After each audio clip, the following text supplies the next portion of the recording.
오늘 또 그대의 최고의 날입니다. 임은미 선교사 묵상입니다. 2026년 6월 11일 목요일 최고의 날.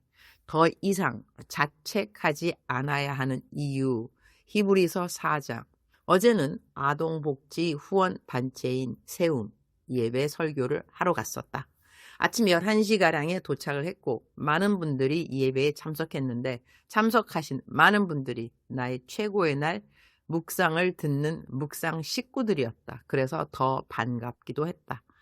원래는 내가 다음 약속 시간 때문에 좀 일찍 나가고 싶어서 점심 식사는 같이 할 수 없다고 말씀을 드렸는데 오신 거의 모든 분들이 최고의 날 묵상 식구였고 또 어떤 분은 얼마 전 담장 안에서 출소한 나의 담장한 식구였다는 말도 하기에 참 감동이 되고 감사가 되어서 다음 약속 시간까지 그냥 기도를 해드려야 되겠구나 그렇게 생각을 했다. 그래서 한 사람 두 사람 기도를 해주다 보니 1시간 반이 넘도록 점심도 먹지 못하고 기도 사역을 해준 것 같다. 그리고 1시 반에 나와서 만나야 할 다음 분을 만나게 되었는데 만나서 약 3시간 동안 함께 있었는데 대화하는 가운데 권사님이 내가 설교하고 온 세움에 대해서 관심을 가지시고 물어보시길래 세움은 구치소나 교도소에 있는 재소자들의 자녀들의 복지를 도와주는 단체라고 이야기하고 참으로 하고 있는 일이 귀하다고 그렇게 말씀을 드렸다. 그랬더니 그 권사님이 당신들의 자녀들한테도 이렇게 하나님의 일을 하는 기관들과 단체에 헌금하는 것을 가르치고 싶다고 말씀하신다. 그래서 그 계좌번호를 물어보시기에 내가 오늘 묵상에 얼마 전에 내가 담장 안에 있는 식구로부터 받은 편지를 그대로 올려드리겠다고 했다. 어저께 내가 그 권사님에게 말씀드린 그대로 내가 담장한 식구에게 받았던 글을 그대로 공유한다. 이 글을 읽으시면서 혹시라도 교도소나 또한 구치소에 있는 수용자들의 자녀들을 도와주고 싶은 마음이 있는 분들에게는 내가 보내는 문자에 나와 있는 안내대로 세움의 계좌로 직접 보내시면 참 좋을 것 같다. 세움 사역을 시작했을 때 도와주었던 아이들이 약 50명이었는데 지금은 600명 가까이 된다고 한다.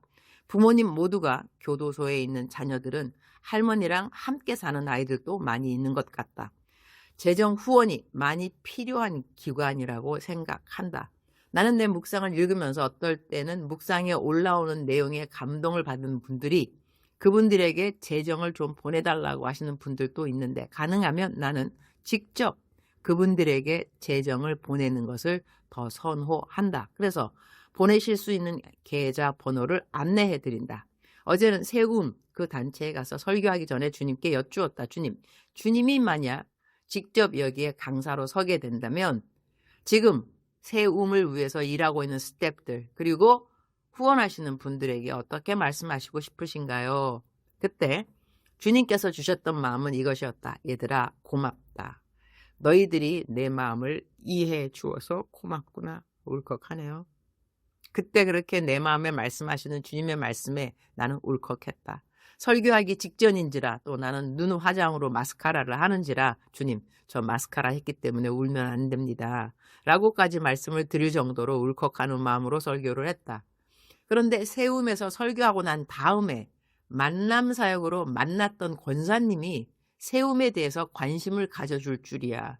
그 권사님 덕분에 세움에 대해서 이렇게 묵상으로도 소개하고 어떻게 후원할 수 있는지 계좌 번호도 알려드릴 수 있는 시간이 되어서 너무 감사한 일이라고 하겠다. 3시간 동안 그 권사님을 만난 후에는 바로 내 멘티들을 만나러 갔다. 어제는 멘티 중에 한 명이 생일이었다. 내 멘티 중 하나의 아내가 지금 담장 안에 있다. 너무나 억울한 일로 지금 들어가 있는데 담장한 선교사로서 얼마나 큰 복음의 통로가 되고 있는지 모른다. 내 멘티가 아내와 함께 생일을 보내야 가장 행복할 것 같았지만 어제는 아무도 이 멘티의 생일을 챙겨줄 수 있는 상황이 아닌지라. 그 멘티가 혼자 생일을 보낼 것 같아서 내가 시간은 없는 것은 사실이었지만 다른 멘티들이 나와 함께 생일 파티를 해줄 수 있겠냐고 물어보았다. 감사하게도 다른 멘티들이 함께 해주었다. 어떤 멘티는 아예 휴가를 내어서 와 주었다. 주말이 아니라 주중인지라 함께 할 수 있는 시간이 힘들었을 텐데 장신대를 다니는 멘티들은 오늘이 기말고사라고 하는데도 불구하고 생일 파티에 나와서 함께 축하해주고 격려해주고 축복해주고 함께 식사할 수 있는 시간을 가져서 그것 역시 너무나 감사한 시간이었다고 하겠다. 어제는 하루 종일 정말 주님을 기쁘게 하는 것을 넘어서 감동이 되는 그런 시간이 되었을 것 같다. 그러나 덕분에 내 작정서 중에 오후 6시 이후에는 먹지 않는 것으로 되어 있는데 어제는 식사한 시간이 오후 6시가 넘어서 한참 갈등을 때렸다. 이거 작정서 점수에 10점을 마이너스 해야 될 것인가 말 것인가. 그러나 어제는 내가 과식하려고 오후 6시 이후에 먹은 것이 아니라 생일 잔치 때문에 함께 식사한 것이니 내가 나를 봐주기로 했다. 변명은 오후 6시 이후 먹어도 이렇게 생일 잔치에는 봐주기로. 하하하. 그래서 어제도 작정서 점수 100점 사수했다. 아래는 담장한 식구가 얼마 전에 보내온 편지 내용이다. 평안들 하십니까? 예수 그리스도의 이름으로 인사드립니다. 날씨가 너무 더워졌습니다. 5월 중순의 날씨인데 오늘 대전이 32.6도입니다. 경남 밀양은 35.1도라네요. 벌써부터 더위가 시작된 것 같습니다. 많은 분들이 기도해 주신 덕에 눈은 좋아지는 것 같아요. 공공교도소 교리를 담당하시는 누구누구 목사님께서 6월부터 매달 2만 원씩 지원해 주신다고 하셨습니다. 눈 건강에 좋은 루테인 지아 잔틴을 구입해서 먹으라 하시네요. 가격을 알아보니 한 달 먹는데 1만 원 미만이더라고요. 그래서 남는 1만 원은 계좌 KEB 1 164-890081 53604 예금주 아동복지 실천회 세움으로 입금하려고 합니다. 겨우 1만 원이라 조금 부끄럽기는 한데 10년 이상 남았으니까 나가는 날까지 계속 입금하겠습니다. 적은 금액이라 부끄럽지만 보탬이 되면 좋겠습니다. 고맙습니다.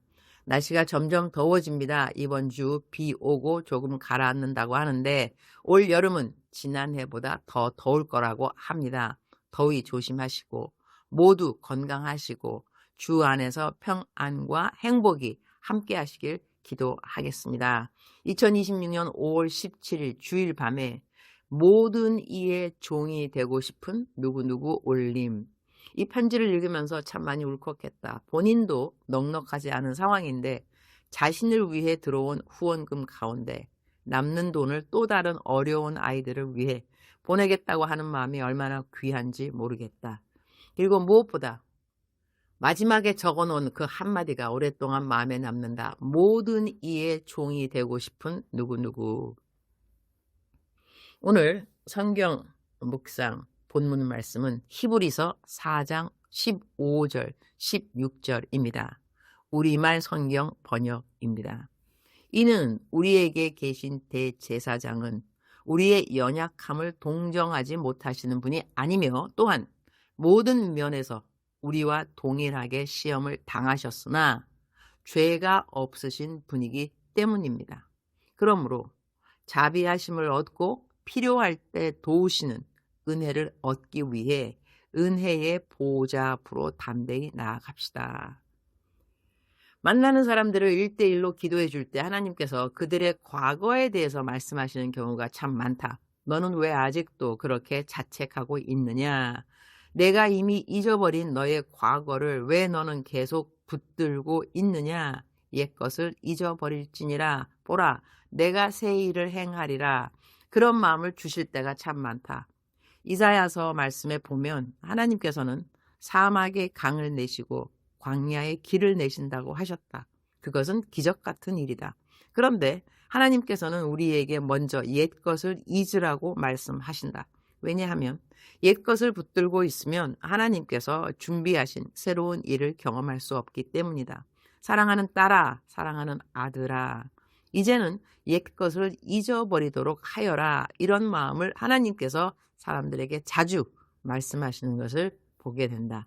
즉 많은 사람들이 여전히 과거에 묶여 있다는 뜻이다. 그리고 자기 연민과 자기 비하의 근본 원인 가운데 하나로 과거에 대한 자책감인 경우가 많다.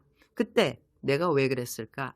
내가 그것만 하지 않았어도 나는 용서받을 수 없는 사람일 거야. 그러나 하나님께서는 그렇게 말씀하지 않으신다. 오늘 말씀은 우리에게 예수님이 어떤 분이신지를 보여준다. 예수님은 우리의 연약함을 이해하지 못하시는 분이 아니시다. 우리와 동일한 시험을 당하셨고 우리와 같은 아픔도 겪으셨고 우리와 같은 눈물도 흘리셨다. 그러나 죄는 없으셨다. 그래서 우리의 연약함을 누구보다 잘 아신다. 그리고 우리를 향해 말씀하신다. 은혜의 보좌 앞으로 담대히 나오너라. 심판의 보좌가 아니라 은혜의 보좌이다. 정죄의 보좌가 아니라 자비의 보좌이다. 성경은 하나님께서 우리의 죄를 깊은 바다에 던지셨다고 말씀하신다. 또 우리의 죄를 발로 밟으셨다고도 말씀하신다. 밟아버렸다는 것은 형체를 알아볼 수 없을 정도가 되었다는 것이다. 내가 살인을 했던, 간음을 했던, 도둑질을 했던, 거짓말을 했던, 진심으로 회개하고 주님 앞에 나왔다면 하나님께서는 그것을 용서하실 수 있는 분이시다. 우리가 다시 시작할 수 있는 이유도 여기에 있다. 우리의 행위가 완전하기 때문이 아니다. 우리 하나님께서 은혜의 보좌에 앉아 계시기 때문이다. 그분은 심판하시는 하나님이시지만 동시에 자비를 베푸시는 아버지이시다.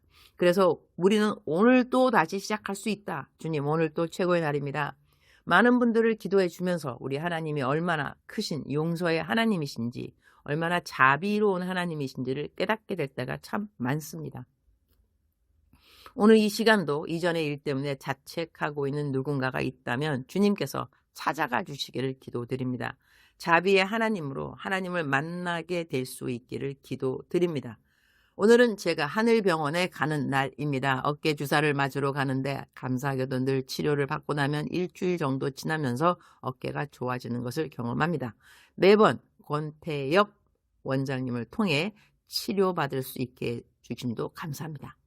오늘 또 만남 사역이 있습니다. 제가 가는 곳곳마다 주님께서 저를 위로의 통로로, 믿음과 소망과 사랑의 통로로 사용하여 주시기를 기도드립니다. 주님 사랑합니다. 주님 감사합니다. 오늘 또 우리 주님 저를 보시면서 기쁨을 넘어서 감동을 받으시면 참 좋겠습니다. 작정서 점수 100점. 최고의 날 게시판 세움 아동복지 후원 계좌입니다. 계좌는 KEB 1 164-8900-81 53604 예금주는 아동복지 실천회 세움입니다. 사랑하는 그대여, 사랑하는 그대여 출석 부르고 있습니다. 대답하셨나요? 오늘 제 묵상이 조금 길었습니다. 그래서 오늘은 출석만 부르도록 하겠습니다. 선행하시는 그대 축복합니다. 하늘나라에 재물을 쌓는 지혜가 있는 그대 축복합니다. 사랑하는 그대여 사랑합니다. 사랑하는 그대여 오늘 또 힘내시기를. 오늘 또 그대의 최고의 날입니다.